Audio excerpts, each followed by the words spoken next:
Assalamualaikum warahmatullahi wabarakatuh. Halo semuanya, berjumpa kembali dengan saya Kang Restu. Apa kabar semuanya? Semoga kalian selalu sehat, baik dan tentunya dimudahkan segala urusannya oleh Tuhan Yang Maha Esa. Amin amin ya rabbal alamin.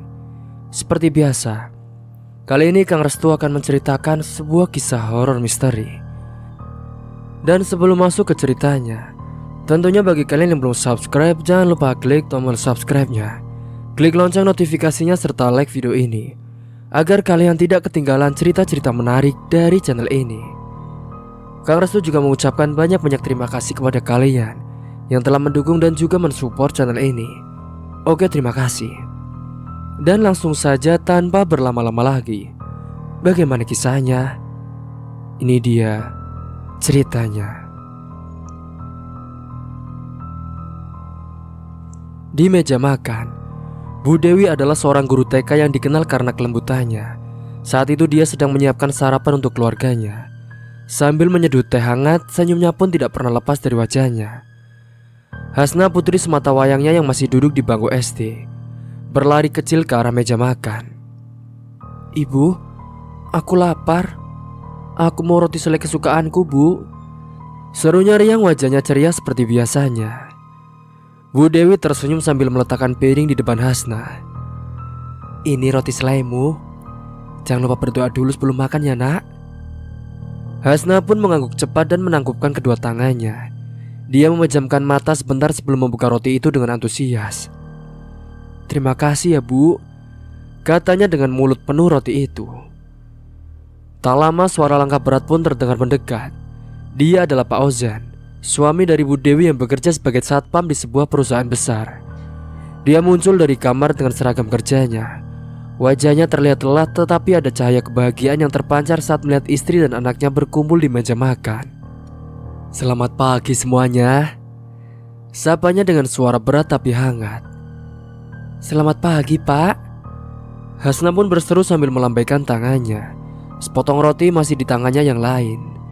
Bu Dewi pun lalu menghampiri suaminya yaitu Pak Ozan, dan dia pun lalu memberikan secangkir teh yang baru saja diseduh. "Pagi, Mas. Kamu kok kelihatan lelah? Sudah, minum teh ini dulu ya, Mas." Pak Ozan pun mengambil cangkir itu dengan senyuman kecil. "Terima kasih, Dek. Malam tadi memang agak berat di pos, tapi lihat senyummu sama Hasna, capeknya hilang begitu saja." Mereka bertiga pun duduk di meja makan, menikmati sarapan dengan obrolan ringan. Keluarga ini mungkin sederhana, tetapi kebahagiaan mereka terasa begitu tulus dan hangat. Di tengah kesibukan masing-masing, mereka selalu meluangkan waktu untuk bersama setiap pagi. Hasna pun tiba-tiba saat itu angkat bicara. "Bu, Pak, hari ini aku ada ulangan matematika. Doain aku ya, biar aku bisa jawab semua soalnya." Bu Dewi tersenyum dan mengelus kepala putrinya. "Tentu, Nak. Ibu yakin Hasna pasti bisa, karena Hasna kan anak pintar." Pak Ozan pun ikut menambahkan, "Ayah juga doain Hasna. Nanti kalau dapat nilai bagus, kita beli es krim bareng ya di akhir pekan." Mata Hasna berbinar mendengar kata es krim.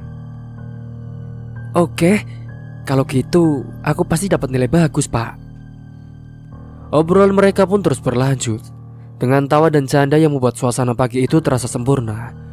Meskipun hidup mereka penuh dengan kesederhanaan, cinta yang mereka bagi membuat setiap detik bersama menjadi sangat berharga.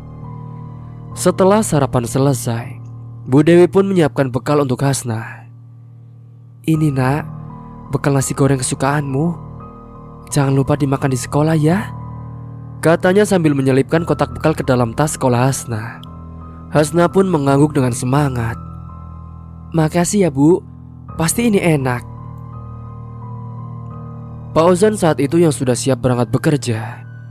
Dia pun memeriksa kembali perlengkapan kerjanya. "Dek, aku berangkat dulu ya. Nanti mungkin pulangnya agak telat, tapi aku janji kita pasti bisa nonton film bareng malam ini."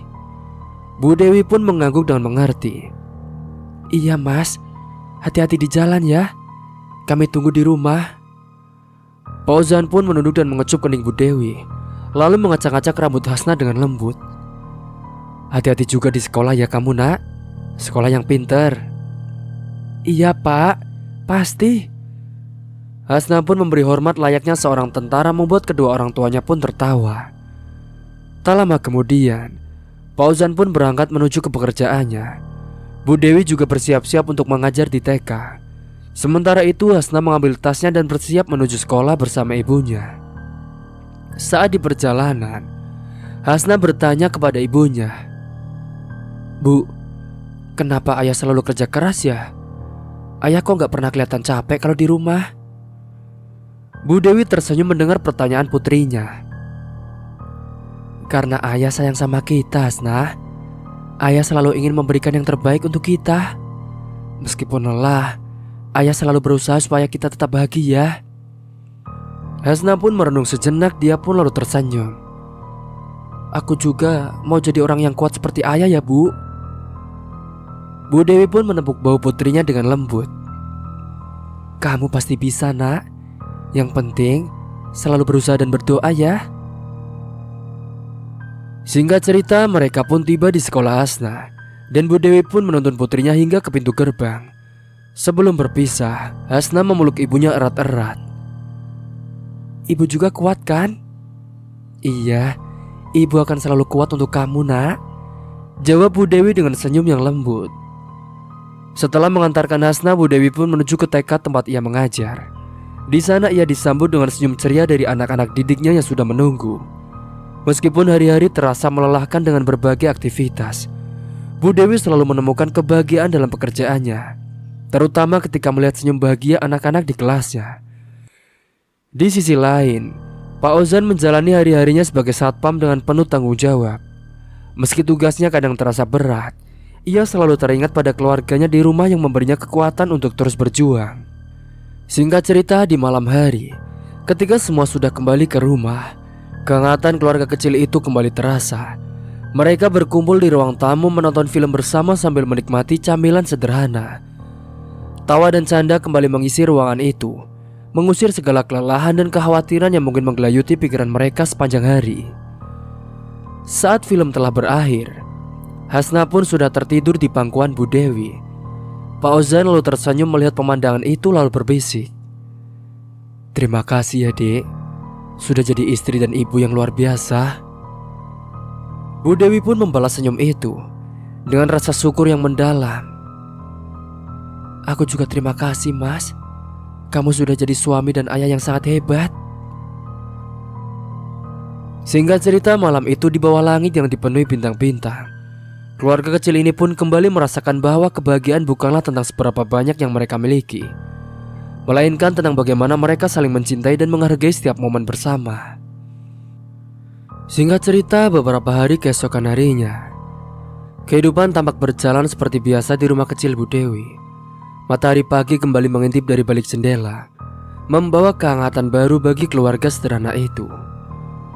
Di meja makan seperti biasa, sarapan pun sudah siap, dan Bu Dewi sedang menyuapi Hasna yang masih mengantuk setelah semalam menonton film bersama. "Hasna, ayo cepat habiskan sarapannya. Nanti terlambat lo ke sekolahnya," ucap Bu Dewi dengan lembut sambil menyodorkan sendok berisi nasi goreng ke mulut putrinya itu. Hasna pun menguap sambil membuka mulutnya. "Ibu, kenapa pagi-pagi sudah harus sekolah ya? Aku masih mengantuk, Bu." Bu Dewi pun tersenyum mendengar keluhan putrinya. "Sekolah itu penting, Nak. Kalau Hasna rajin belajar, nanti bisa jadi orang sukses dan juga membanggakan ayah sama ibu." Hasna pun hanya mengangguk dengan pelan, tetapi wajahnya masih terlihat mengantuk. Sementara itu Pak Ozan pun sudah siap dengan seragam satpamnya. Dia bersiap berangkat kerja. Ia memeriksa perlengkapan kerjanya sambil sekali melirik ke arah istri dan anaknya dengan senyum kecil. "Hasna, semangat ya di sekolah. Ayah nanti pulang agak sore. Kamu jangan nakal ya di sekolah," ucap Pak Ozan sambil mengelus kepala Hasna. "Iya Pak, aku pasti jadi anak baik," jawab Hasna dengan semangat yang sedikit dipaksakan. Setelah sarapan selesai, mereka pun bersiap untuk berangkat. Seperti biasa, Bu Dewi pun mengantarkan Hasna ke sekolah sebelum pergi mengajar di TK. Namun hari ini ada sesuatu yang berbeda di udara. Perasaan tak nyaman yang dirasakan Bu Dewi sejak bangun tidur. Seolah-olah ada bayangan gelap yang mengintai kebahagiaan keluarganya. Saat di sekolah, suasana kelas Bu Dewi dipenuhi dengan tawa riang anak-anak TK yang ceria. Ia pun berusaha mengabaikan perasaan aneh yang menggelayuti hatinya. Dia fokus pada mengajar dan memberikan yang terbaik bagi murid-muridnya. Namun perasaan itu tak kunjung hilang. Ketika jam istirahat tiba, Bu Dewi sedang duduk di ruang guru menikmati teh hangat yang dibuat oleh salah satu kolega. Ketika itu tiba-tiba pintu ruang guru pun terbuka lebar. Di situ ada Pak Joko. Dia adalah kepala sekolah yang sudah berumur. Dia pun masuk dengan senyum yang sedikit terlalu lebar di wajahnya. Matanya pun langsung tertuju pada Bu Dewi. "Bu Dewi, bisa sebentar?" Suaranya terdengar dengan ramah, tetapi ada sesuatu yang membuat Bu Dewi merasa tak nyaman. Dengan sopan Bu Dewi pun meletakkan cangkirnya dan berdiri. "Tentu Pak Joko, ada yang bisa saya bantu?" Pak Joko pun mengangguk dan mengisyaratkan agar Bu Dewi mengikutinya ke ruang kerjanya. Di dalam ruangan yang lebih besar dan lebih sepi itu, Pak Joko pun duduk di kursinya, sementara Bu Dewi duduk berhadapan dengannya. Suasana hening sejenak, hanya terdengar bunyi kipas angin yang berputar dengan pelan. "Saya mendengar kalau Bu Dewi sangat disukai oleh anak-anak di kelas. Prestasi ibu sebagai guru sungguh luar biasa, Bu," kata Pak Joko membuka percakapan. Namun nada suaranya terasa terlalu akrab bagi Bu Dewi. "Terima kasih, Pak. Saya hanya melakukan tugas saya sebagai seorang guru," jawab Bu Dewi dengan hati-hati. Pak Joko pun tersenyum tipis, tetapi matanya tidak menyiratkan kebahagiaan yang sama. "Bu Dewi, jujur saja, saya sudah lama memperhatikan ibu.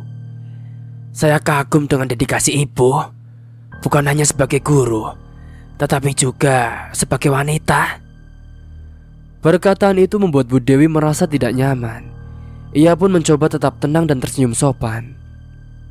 "Terima kasih atas pujiannya, Pak. Namun saya rasa kita sebaiknya fokus pada pekerjaan kita, Pak." Namun Pak Joko tidak berhenti di situ saja. Ia pun melanjutkan. "Saya tahu ibu adalah wanita yang baik, setia pada keluarga. Tapi bukankah kita semua punya keinginan untuk lebih? Saya bisa membantu ibu mendapatkan lebih jika ibu mau." Bu Dewi pun terdiam. Kini ia menyadari bahwa perasaan tak nyaman yang ia rasakan sejak pagi adalah firasat akan percakapan ini. Perlahan tapi pasti ia merasa terpojok oleh kata-kata Pak Joko yang semakin berani. "Pak Joko, saya sangat menghargai posisi Anda sebagai kepala sekolah. Tapi saya juga harus menghargai diri saya sendiri dan keluarga saya, Pak," jawab Bu Dewi dengan tegas meskipun di dalam hatinya ia merasa cemas. Pak Joko pun tersenyum kecut, seolah dia tidak terpengaruh oleh penolakan halus dari Bu Dewi. "Saya hanya menawarkan kesempatan, Bu. Tentu keputusan ada di tangan ibu." Merasa tidak ingin melanjutkan percakapan ini, Bu Dewi pun berdiri. "Maaf Pak Joko, saya harus kembali ke kelas.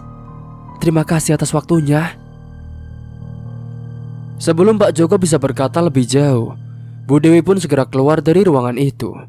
Jantungnya berdegup dengan kencang dan kakinya pun sedikit gemetar. Ia tahu bahwa masalah ini mungkin tidak akan berhenti di sini saja, tetapi ia bertekad untuk tetap tegar demi keluarganya. Singkat cerita, sepanjang hari Bu Dewi pun mencoba untuk melupakan percakapan itu dan fokus pada pekerjaannya. Namun bayang-bayang Pak Joko terus menghantui pikirannya. Ia tahu bahwa ini bukan pertama kali Pak Joko menunjukkan ketertarikannya, tetapi kali ini ketertarikan itu berubah menjadi tekanan yang membuatnya merasa tak nyaman. Malam harinya ketika semua sudah berkumpul di rumah, Bu Dewi pun mencoba bersikap biasa saja. Mereka duduk bersama di ruang tamu mengulang rutinitas menonton televisi seperti biasanya. Namun pikiran Bu Dewi pun terus melayang-layang, membayangkan berbagai kemungkinan buruk yang bisa saja terjadi. "Bu, ibu kok kelihatan capek hari ini? Ada apa?" tanya Fauzan tiba-tiba. Dia bertanya sembari memecah keheningan. Bu Dewi pun hanya tersenyum dengan lemah. "Tidak apa-apa, Mas. hanya lelah setelah seharian mengajar. Fauzan pun memandangi wajah istrinya dengan cermat, lalu menggenggam tangan Bu Dewi. Kalau ada apa-apa, ceritakan saja sama aku ya. Aku selalu ada di sini untuk kamu. Bu Dewi pun mengangguk. Dia merasakan kehangatan dari genggaman tangan suaminya. Meskipun ia tidak ingin membebani Fauzan dengan masalah ini, tetapi ia merasa lega karena suaminya selalu siap mendukungnya. Hasna yang sudah mengantuk, dia tertidur di pangkuan ibunya, membuat suasana semakin damai. Bu Dewi pun memandang wajah putrinya yang polos dan tanpa beban, lalu menghela nafas dengan panjang. Mungkin besok akan lebih baik, gumamnya di dalam hati. Namun jauh di lubuk hatinya, Bu Dewi tahu bahwa ancaman dari Pak Joko tidak akan berhenti begitu saja. Ia harus bersiap untuk menghadapi tantangan yang lebih besar sambil tetap menjaga kebahagiaan keluarganya. Malam itu sebelum tidur, Bu Dewi pun berdoa lebih lama dari biasanya, memohon perlindungan dan kekuatan untuk menjalani hari-hari yang akan datang. Di balik senyuman yang selalu ia tunjukkan, tersimpan keteguhan hati seorang wanita yang berjuang untuk kebahagiaan keluarganya apapun yang terjadi. Dan begitu malam telah tiba, muncullah bayang-bayang dari Pak Joko, kepala sekolah yang mencintai Bu Dewi. Singkat cerita, pagi itu udara di sekitar rumah kecil Bu Dewi terasa berat, seolah-olah angin yang biasanya sejuk kini membawa beban tak terlihat. Fauzan pun duduk di ruang tamu dengan wajah kusut. Pandangannya kosong menatap lantai. Di tangannya juga ada surat pemberitahuan pemutusan hubungan kerja yang tergenggam erat, seperti beban yang tak bisa dilepaskan. Mas, apa benar tidak ada jalan lain? Tanya Bu Dewi dengan pelan, duduk di samping suaminya mencoba mencari jawaban dalam keheningan yang menggantung di antara mereka. Fauzan pun menggeleng dengan pelan. Perusahaan tempat aku bekerja sudah bangkrut, Dek. Mereka bilang akibat korupsi di manajemen. Semuanya hancur. Sekarang aku hanya pengangguran, Dek. Kata-kata keluar itu dengan berat, dan Bu Dewi pun merasakan setiap getaran dalam suaranya. Ia tahu suaminya bukan tipe pria yang mudah menyerah, namun kenyataan ini terlalu keras untuk dihadapi. Hasna yang baru pulang sekolah, dia melihat kedua orang tuanya duduk dengan ekspresi yang sangat serius. Ayah, Ibu, kenapa wajahnya sedih? Ada apa? Bu Dewi pun segera tersenyum menyembunyikan kegelisahannya. Tidak apa-apa sayang, ayah dan ibu hanya sedang berbicara. Hasna mengangguk kecil. Meski kebingungan pun masih terlihat di wajahnya, anak itu segera berlari ke kamarnya meninggalkan suasana yang kini semakin mencekam. Di sisi lain di sekolah, masalah lain pun terus menghantui Bu Dewi. Pak Joko yang dulu hanya mengisyaratkan ketertarikannya dengan pandangan dan kata-kata manis, kini semakin berani. Setiap kali mereka berpapasan di koridor, senyum lebar dan tatapan matanya seakan menelanjangi perasaan Bu Dewi. Siang itu Bu Dewi sedang merapikan buku-buku di ruang guru ketika suara berat yang tak asing lagi terdengar dari belakangnya. Bu Dewi, sapa Pak Joko dengan nada manis yang terasa memualkan. Bu Dewi pun berbalik sambil tersenyum tipis. Selamat siang Pak Joko, ada yang bisa saya bantu? Pak Joko pun mendekat. Dia terlalu dekat hingga Bu Dewi merasa tak nyaman. Sebenarnya saya ingin berbicara sesuatu yang lebih pribadi, Bu, katanya sambil menyentuh lengan Bu Dewi dengan lembut. Bu Dewi pun mundur sedikit merasa tersudut. Maaf Pak Joko, jika ini bukan mengenai pekerjaan, saya rasa sebaiknya kita tidak membahasnya di sini. Namun Pak Joko hanya tertawa kecil. Dewi, kita sudah sering bekerja sama. Saya tahu bagaimana kamu bekerja keras, bagaimana kamu menjaga keluarga. Tapi, bukankah kamu ingin lebih dari sekedar guru TK? Saya bisa membantumu mendapatkan kehidupan yang lebih baik. Saya punya koneksi, dan tentu saja ada hadiah untukmu. Bu Dewi pun tertegun. Kata-kata itu menggema di pikirannya. Hadiah? Koneksi?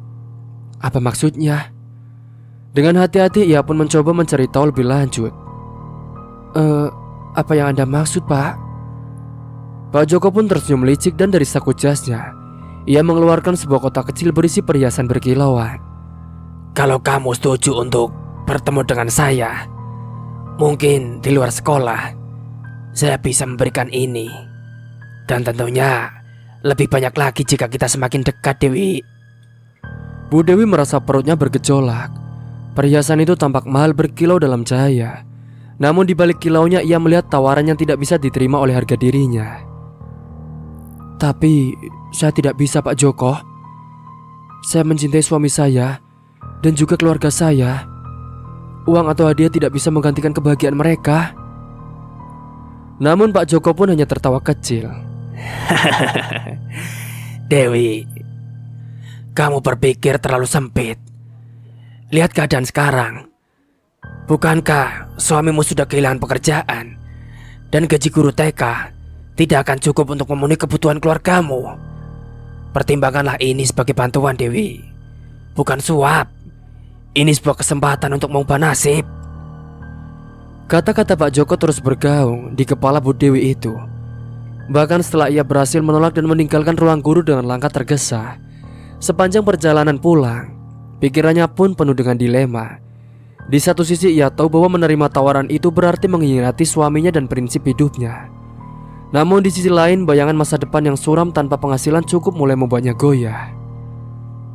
Singkat cerita, di malam itu di rumah, Pak Ozan pun tampak semakin murung. Usahanya untuk mencari pekerjaan baru tidak membuahkan hasil. Semua pintu pun seolah tertutup untuknya. Dek, aku merasa gagal sebagai suami, ucap Pak Ozan tiba-tiba saat mereka duduk berdua di ruang tamu. Aku tak bisa memberikan yang terbaik untuk kamu dan Hasna. Bu Dewi pun menggenggam tangan suaminya, berusaha menguatkan. Mas, kita masih punya satu sama lain. Itu yang terpenting. Kita akan melalui ini bersama. Namun di dalam hatinya Bu Dewi pun terus merasa tertekan. Tawaran Pak Joko semakin menggoda bagi dirinya. Meski ia tahu bahwa mengikuti jalan itu bisa saja menghancurkan segalanya. Ia merasa seolah berada di persimpangan jalan yang sangat sulit, dengan pilihan yang sama-sama berat. Ketika malam semakin larut dan Bu Dewi berbaring di tempat tidur, pandangannya tertuju ke langit-langit kamar yang gelap. Suara nafas suaminya yang tertidur lelap terdengar di sampingnya. Sementara pikiran tentang Pak Joko pun terus menghantui pikiran dari Bu Dewi. Apakah ini jalan satu-satunya? Gumamnya pelan nyaris tanpa suara. Besoknya ketika Bu Dewi kembali bekerja, Pak Joko pun tidak langsung mendekatinya, namun perasaan bahwa ia diawasi terus menghantui sepanjang hari. Saat istirahat ia menemukan sebuah amplop di laci mejanya. Amplop itu berisi uang dan sebuah catatan kecil. Pertimbangkan lagi tawaran saya. Ini hanya permulaan. Surat itu dari Pak Joko. Dengan tangan gemetar Bu Dewi pun segera menutup amplop itu dan menyembunyikannya di dalam tasnya. Jantungnya berdebar kencang, takut kalau ada yang melihatnya. Singkat cerita, hari itu pun berlalu dengan berat. Dan saat pulang Bu Dewi merasa seolah membawa beban dunia itu di pundaknya. Di rumah Pak Ozan berusaha bersikap biasa. Meski Bu Dewi tahu betapa kerasnya suaminya berusaha mencari pekerjaan baru. Mas, bagaimana hari ini? Apakah ada kabar baik? Tanya Bu Dewi mencoba terdengar ceria. Pak Ozan pun saat itu hanya menggeleng. Tidak ada yang mau menerima karyawan baru saat ini. Semua perusahaan sedang berhati-hati setelah skandal besar itu. Bu Dewi mengangguk pelan. Di dalam hatinya ia terus memikirkan amplop berisi uang di dalam tasnya. Ia tahu itu bukan solusi, tapi dalam situasi seperti ini godaan itu semakin sulit ditolak. Malam itu setelah Hasna tertidur, Bu Dewi dan Pak Ozan pun duduk di ruang tamu, membahas bagaimana mereka akan menghadapi masa depan. Ketidakpastian dan kekhawatiran membayangi setiap kata-kata mereka. Dek, apa kita harus pinjam uang dari saudara atau teman? Tanya Pak Ozan dengan nada putus asa. Bu Dewi pun terdiam. Aku belum tahu, Mas. Mungkin kita bisa mencari cara lain dulu. Namun di dalam hatinya ia tahu bahwa setiap hari yang berlalu tanpa solusi hanya akan membuatnya semakin mendekat pada tawaran Pak Joko. Dan itu adalah jalan yang penuh dengan resiko. Di dalam kesunyian malam, Bu Dewi berdoa sekali lagi, memohon kekuatan untuk bisa bertahan dari godaan dan menemukan jalan keluar yang benar bagi keluarganya. Sebab satu langkah saja dan semuanya bisa hancur secara berantakan. Pagi itu langit cerah seperti biasanya. Bu Dewi dan Hasna pun berjalan bergandengan tangan menuju sekolah. Tawari yang Hasna mengiringi langkah mereka. Sementara Bu Dewi berusaha mengusir pikiran-pikiran kelam yang terus menghantui benaknya. Namun perasaan cemas itu tak kunjung hilang. Setibanya di depan gerbang sekolah, mereka disambut oleh sosok Pak Joko. Wajahnya yang biasanya tersenyum ramah kini tampak berbeda. Tatapannya tajam, penuh dengan sesuatu yang sulit diuraikan. Sesuatu yang membuat Bu Dewi merasa merinding. Selamat pagi, Bu Dewi. Hasna? Sapa Pak Joko dengan senyum yang terasa janggal. Hasna pun membalas dengan ceria. Selamat pagi, Pak Joko. Namun senyum Pak Joko tidak tertuju pada Bu Dewi seperti biasanya. Pandangannya tertancap pada Hasna, dan ada sesuatu dalam tatapan itu yang membuat Bu Dewi merasa tidak nyaman. Mata Pak Joko pun menelusuri sosok anaknya dengan cara yang mengerikan, cara yang belum pernah ia lihat sebelumnya. Hasna yang polos tidak menyadari hal itu dan hanya menatap Pak Joko dengan senyum ramahnya. Tapi Bu Dewi merasakan jantungnya berdegup dengan kencang. Apa yang terjadi? Mengapa Pak Joko menatap Hasna seperti itu? Pak Joko pun perlahan mendekat. Matanya masih terkunci pada Hasna. Hasna semakin besar ya. Cantik sekali seperti ibunya, ujarnya sambil menatap Bu Dewi sekilas. Bu Dewi pun tertegun tak mampu berkata-kata. Ada ketakutan yang merambat di tubuhnya. Tatapan itu tidak seharusnya seorang kepala sekolah melihat anak kecil seperti itu. Setelah Hasna masuk ke dalam kelas, Bu Dewi merasa nafasnya kembali tertahan saat Pak Joko mengajaknya berbicara di ruangannya. Ia tahu ada sesuatu yang salah, tapi rasa takut dan ketidakpastian membuatnya menurut. Di dalam ruang kepala sekolah yang sunyi, Pak Joko mengunci pintu dan mengarahkan pandangannya pada Bu Dewi. Dewi, saya pikir kita sudah saling mengenal cukup lama, dan saya yakin kamu mengerti maksud saya. Bu Dewi pun hanya bisa menunduk, tidak berani menatap langsung. Ia merasa jantungnya semakin berdetak kencang, tetapi mulutnya terkunci. Saya sudah lama menaruh perhatian pada kamu, lanjut Pak Joko, suaranya merendah menjadi bisikan yang penuh niat jahat. Dan saya bisa memberikan segalanya untuk membuat hidupmu lebih mudah, termasuk membantu suamimu yang sedang menganggur. Asal kamu mau memenuhi keinginan saya. Bu Dewi pun menggigit bibirnya. Pikirannya berputar-putar. Ia tahu tawaran ini sudah terucap beberapa kali, tetapi kali ini ada yang berbeda. Ada sesuatu yang lebih gelap dalam nada suara Pak Joko. Apa maksud Anda, Pak? Tanyanya dengan suara yang hampir tidak terdengar. Pak Joko pun mendekat begitu dekat hingga Bu Dewi bisa mencium aroma parfumnya yang menyengat. Kamu tahu kan apa yang saya inginkan, Dewi? Kamu, dan jika kamu bersedia, tidak hanya kamu yang akan diuntungkan, Hasna juga akan mendapatkan perlakuan istimewa di sekolah ini. Saya akan memastikan dia mendapatkan perhatian yang dia butuhkan. Bu Dewi merasa mual. Dia tahu ini bukan sekedar tawaran biasa. Ada sesuatu yang lebih dari sekedar perhatian yang dibicarakan oleh Pak Joko. Namun yang lebih mengejutkan, Pak Joko tiba-tiba menyebut sesuatu yang mengerikan. Tapi jika kamu tidak mau, Dewi, mungkin saya bisa mengalihkan perhatian saya pada Hasna. Dia anak yang cantik, bukan? Masih muda, segar, anak yang sempurna untuk memuaskan keinginan lain. Ucapan itu pun seperti petir yang menyambar Bu Dewi. Ia terdiam. Pandangan Pak Joko yang gelap dan penuh nafsu mengisyaratkan sesuatu yang tidak bisa diterima oleh akal sehat. Semua tergantung padamu, Dewi. Jika kamu mau menyerahkan dirimu padaku, saya akan mengabaikan Hasna. Tetapi jika tidak, maka saya tidak bisa menjamin keselamatan putrimu. Bagaimana? Bu Dewi merasakan kakinya lemas, hampir tidak mampu berdiri. Pikirannya kacau, antara melindungi putrinya atau menyerahkan dirinya pada monster yang berdiri di depannya. Rasa takut yang mencekam membuatnya tidak bisa berpikir dengan jernih. Baiklah Pak Joko, saya terima tawaran Anda. Tapi tolong, diam-diam ya. Jangan sakiti Hasna. Pak Joko pun tersenyum puas. Tatapan penuh kemenangan terlihat jelas di wajahnya. Bagus Dewi, kamu membuat pilihan yang tepat. Dan jangan khawatir, Hasna tidak akan terluka. Kamu bisa mengantarkannya. Hari itu menjadi awal dari mimpi buruk bagi Bu Dewi. Ia tidak pernah menyangka hidupnya akan berakhir di jalan yang begitu kelam, terjebak dalam cengkraman seorang pria yang tidak memiliki belas kasihan. Setiap kali ia melihat Hasna, hatinya terasa hancur. Tetapi dia sangat senang karena dia mendapatkan hadiah yang diberikan oleh Pak Joko. Bu Dewi menatap cermin di kamarnya. Wajahnya yang dulu bersinar dan keceriaan kini tampak pucat dan hampa. Di sudut matanya tampak kerutan-kerutan kecil yang menandakan beban yang kini ia harus tanggung. Namun bayangan uang yang dijanjikan oleh Pak Joko terus menghantui pikirannya, seolah memberikan alasan untuk setiap keputusan gelap yang telah diambilnya. Bu, kita mau kemana? Tanya Hasna polos dari balik pintu kamar. Suaranya lembut penuh dengan harapan akan kebahagiaan yang dulu pernah ada. Bu Dewi tertegun sejenak merasa batinnya terhimpit antara rasa bersalah dan keputusasaan. Tapi suara uang, janji-janji kemewahan, dan jalan keluar dari kemiskinan begitu kuat menariknya. Ia memaksakan senyum yang hampa.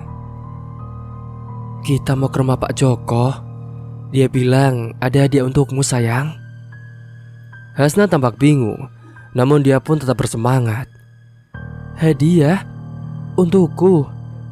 Iya hadiah nak, jawab Bu Dewi, kali ini dengan suara yang lebih berat. Ia pun menunduk tidak sanggup menatap mata anaknya yang penuh kepolosan itu.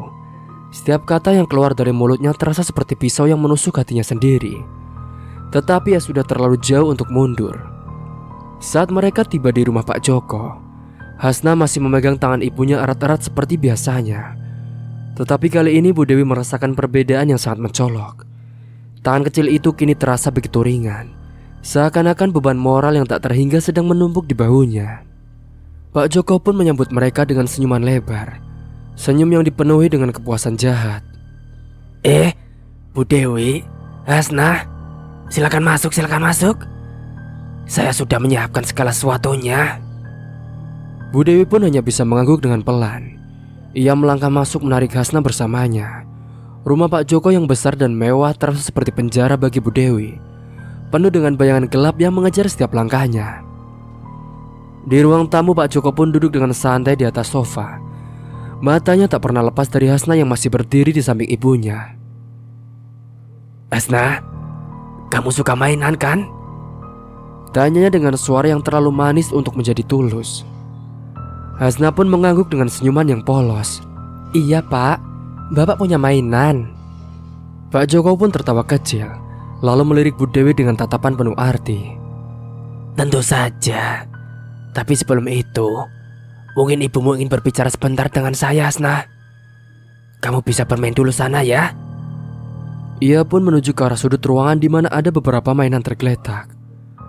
Hasna pun berlari kecil menuju mainan tersebut.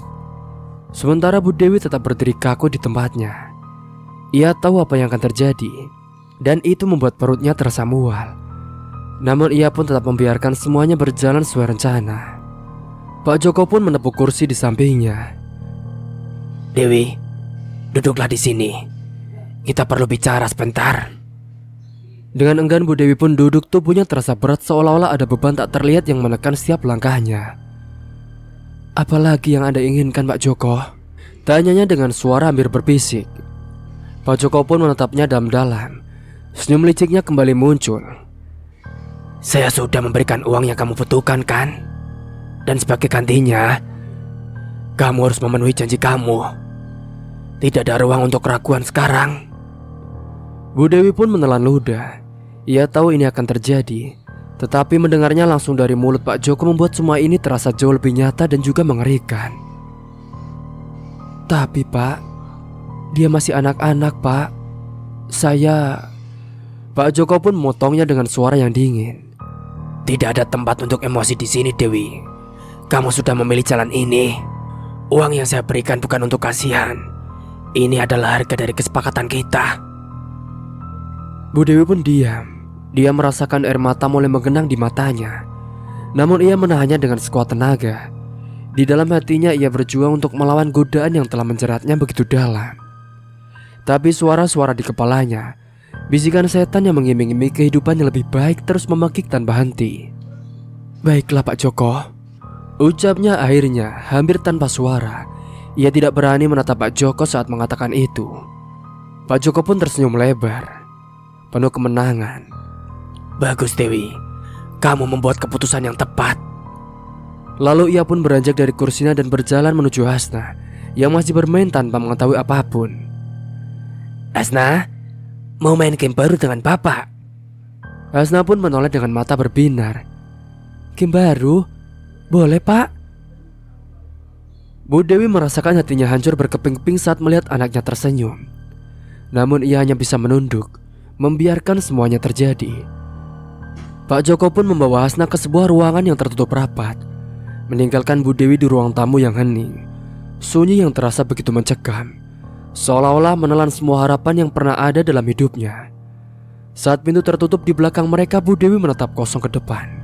Ia tahu bahwa apa yang terjadi di balik pintu itu adalah sesuatu yang tidak pernah bisa diampuni. Tetapi ia juga tahu bahwa hidupnya telah berubah selamanya. Jalan yang ia pilih tidak akan pernah membawanya kembali ke tempat yang dulu.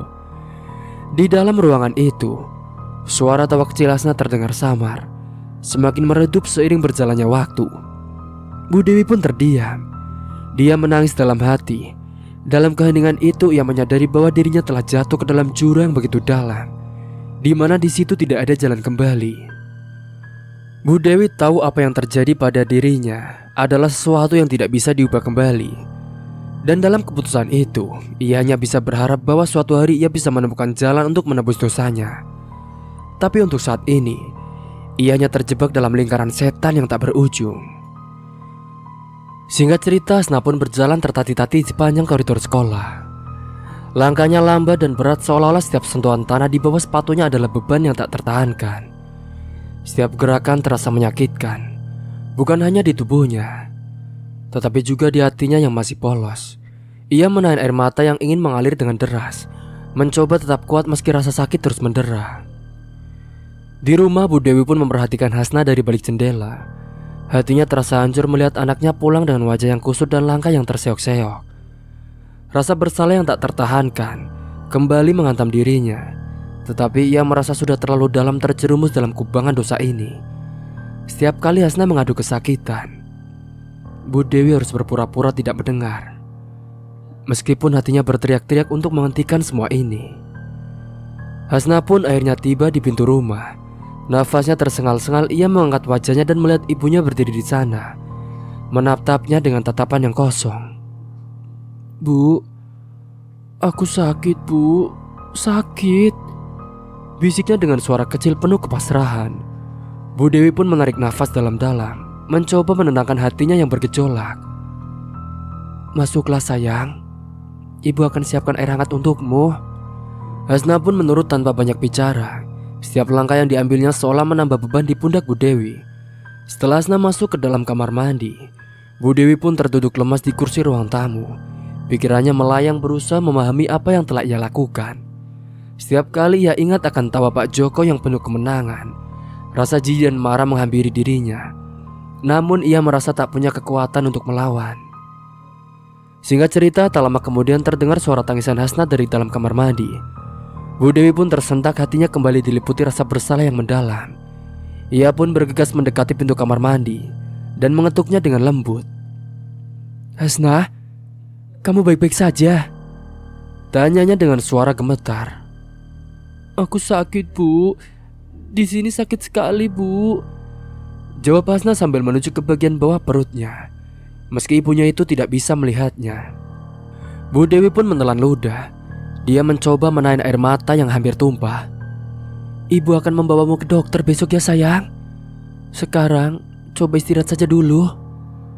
Namun di dalam hatinya ia tahu bahwa tidak ada dokter yang bisa menyembuhkan luka yang begitu dalam di tubuh dan jiwa anaknya. Setiap kata yang keluar dari mulutnya terasa seperti kebohongan besar.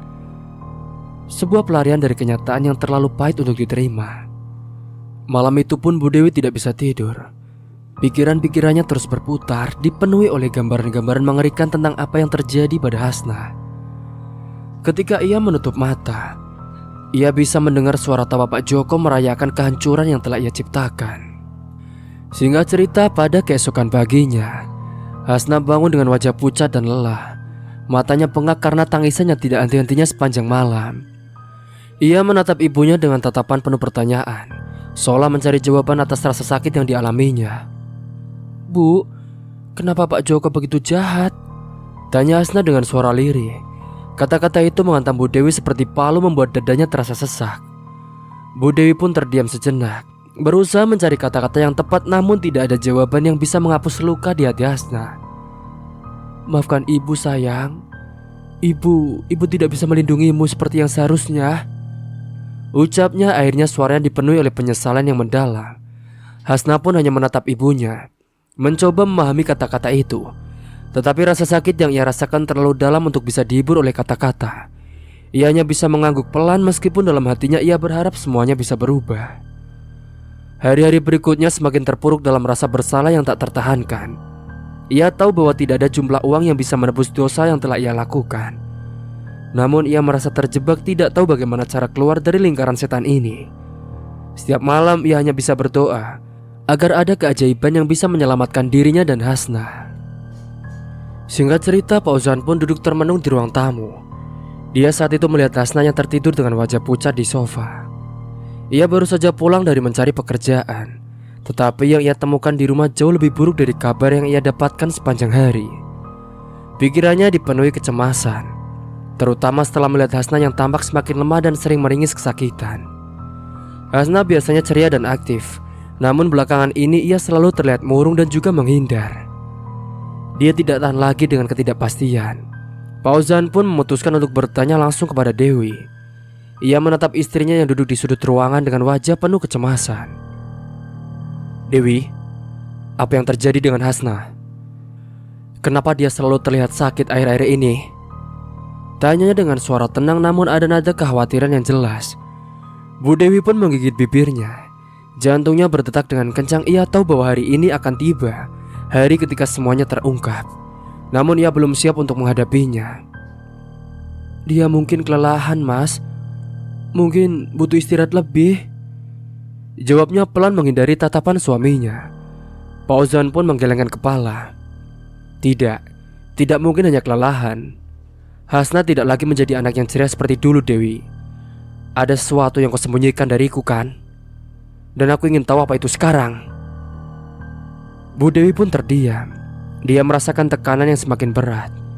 Tiba-tiba air matanya pun mulai mengalir tanpa bisa ia tahan lagi. "Mas, aku sudah melakukan kesalahan besar, Mas." Pak Ozan menatap istrinya dengan pandangan yang tajam. "Kesalahan apa, Dewi? Apa yang sebenarnya terjadi?" Dengan nafas terputus-putus, Bu Dewi pun akhirnya menceritakan semuanya. Hubungan gelapnya dengan Pak Joko, rayuan setan yang telah menguasai dirinya, dan bagaimana ia mengorbankan Hasna demi mendapatkan uang dari pria bejat itu. Setiap kata yang keluar dari mulutnya terasa seperti pisau yang menusuk hatinya sendiri. Tapi ia tahu bahwa ia harus jujur apapun konsekuensinya. Pak Ozan pun terdiam mendengarkan pengakuan dari istrinya. Wajahnya memucat, matanya berkaca-kaca, dan tangannya pun bergetar karena marah dan juga tidak percaya. Kau benar-benar melakukan ini, Dewi? Kau membiarkan anak kita diperlakukan seperti itu demi uang? Tanyanya dengan suara bergetar. Bu Dewi pun hanya bisa menangis tanpa suara. Dia pun mengangguk dengan lemah. "Maafkan aku, Mas. Aku benar-benar tersesat. Aku tidak tahu apa yang telah aku lakukan." Amarah Pak Ozan pun akhirnya meledak. Ia berdiri dengan tiba-tiba mengentak meja di depannya. "Bagaimana bisa kau melakukan ini kepada anak kita, Dewi? Apa kau tidak punya hati?" Suaranya menggelegar penuh dengan rasa kecewa dan marah yang sangat mendalam. Tangisan Bu Dewi pun semakin keras. Ia tahu bahwa tidak ada yang bisa membenarkan perbuatannya. Aku hanya takut kita tidak punya apa-apa lagi setelah kau kehilangan pekerjaan, Mas. Aku bodoh. Aku sangat bodoh." Pak Ozan pun menarik nafas dalam-dalam. Dia mencoba mengendalikan emosinya yang meledak-ledak. Ia merasa dikhianati oleh orang yang disintainya. Namun di tengah kemarahannya, ia tahu bahwa yang paling penting sekarang adalah melindungi Hasna dan memastikan keadilan ditegakkan. "Kau tahu kan apa yang harus kita lakukan sekarang?" kata Pak Ozan dengan suara dingin menatap Bu Dewi dengan mata yang penuh kemarahan dan juga kekecewaan. "Kita harus melaporkan Pak Joko ke polisi. Dia harus dihukum atas perbuatannya." Bu Dewi pun mengangguk lemah, menyadari bahwa inilah akhirnya. Aku akan ikut, Mas. Aku juga harus bertanggung jawab atas apa yang telah kulakukan." Mereka berdua pun akhirnya menuju kantor polisi dengan perasaan campur aduk. Di dalam mobil suasana hening, hanya terdengar isak tangis pelan dari Bu Dewi. Pak Ozan pun mencoba fokus pada jalan di depannya, meskipun pikirannya berkecamuk antara rasa marah, kecewa dan perasaan hancur melihat keluarganya yang kini diambang kehancuran. Setibanya di kantor polisi, mereka pun langsung melapor ke petugas. Pak Ozan menceritakan kejadian mengerikan yang menimpa Hasna dan Bu Dewi juga mengakui peranannya dalam tindakan keji tersebut. Petugas yang mendengarkan laporan mereka pun segera mengambil tindakan. Pak Joko pun langsung ditangkap malam itu juga. Wajahnya yang biasanya penuh senyum lisik berubah menjadi pucat pasi saat polisi menggeledah rumahnya. Ia tidak bisa lagi mengelak dari perbuatannya yang telah merusak kehidupan seorang anak tak berdosa. Di hadapan hukum, semua topeng kebaikan yang ia kenakan selama ini telah runtuh, menampakkan wajah aslinya sebagai seorang predator yang sangat keji. Namun tidak hanya Pak Joko saja yang harus menghadapi keadilan. Bu Dewi juga harus mempertanggungjawabkan perbuatannya. Meskipun ia adalah ibu dari korban, hukum tidak memandang ringan persekongkolannya dengan pelaku. Ia pun ditahan bersama dengan Pak Joko, menunggu proses hukum yang akan menjerat keduanya. Hari-hari setelah penangkapan itu pun menjadi masa yang sangat sulit bagi Pak Ozan dan Hasna. Kehilangan istrinya dan harus merawat Hasna yang masih trauma adalah beban yang sangat berat. Namun Pak Ozan pun bertekad untuk kuat demi putrinya. Ia tahu bahwa Hasna membutuhkan dirinya lebih dari sebelumnya. Singkat cerita, di sela-sela malam yang sunyi, ketika Hasna tertidur dengan lelap setelah melalui sesi konseling yang panjang, Pak Ozan pun duduk di samping tempat tidurnya, menatap wajah putrinya yang mulai pulih dari luka-luka fisik. Namun ia tahu bahwa luka di hati Hasna akan membutuhkan waktu yang lebih lama untuk sembuh. "Dewi, aku tidak tahu apakah aku bisa memaafkan kamu," bisiknya dengan lirih, meskipun ia tahu bahwa istrinya tidak ada di sana untuk mendengar. "Tapi aku berjanji, aku akan menjaga Hasna. Aku akan memastikan dia mendapatkan keadilan dan kebahagiaan yang seharusnya." Dan di dalam hati Pak Ozan, ia tahu bahwa hidup mereka tidak akan pernah sama lagi. Namun ia juga tahu bahwa di tengah kegelapan yang telah menghancurkan keluarganya, masih ada harapan untuk memulai kembali. Meskipun perjalanannya akan panjang dan penuh dengan luka, ia berjanji untuk terus berjuang demi putrinya, satu-satunya cahaya yang tersisa dalam hidupnya. Sementara di pihak kepolisian, Bu Dewi pun mendekam di penjara selama 3 tahun. Sementara Pak Joko pun mendapat hukuman yang lebih berat karena telah melakukan pencabulan atas anak di bawah umur. Cerita pun selesai. Semoga kalian bisa mengambil hikmah dari cerita ini. Dan tentunya kita jangan pernah tergiur oleh uang, apalagi mengorbankan anak kita sendiri, dan tega melakukannya kepada perbuatan yang sangat menjijikkan. Semoga kalian semua bisa mengambil sisi positif dan buang sisi negatif dari cerita ini. Mungkin itu saja yang dapat saya sampaikan. Kurang lebihnya mohon maaf apabila ada salah kata ataupun ucapan yang kurang berkenan bagi kalian semua. Sampai jumpa di cerita selanjutnya. Akhir kata, wassalamualaikum warahmatullahi wabarakatuh.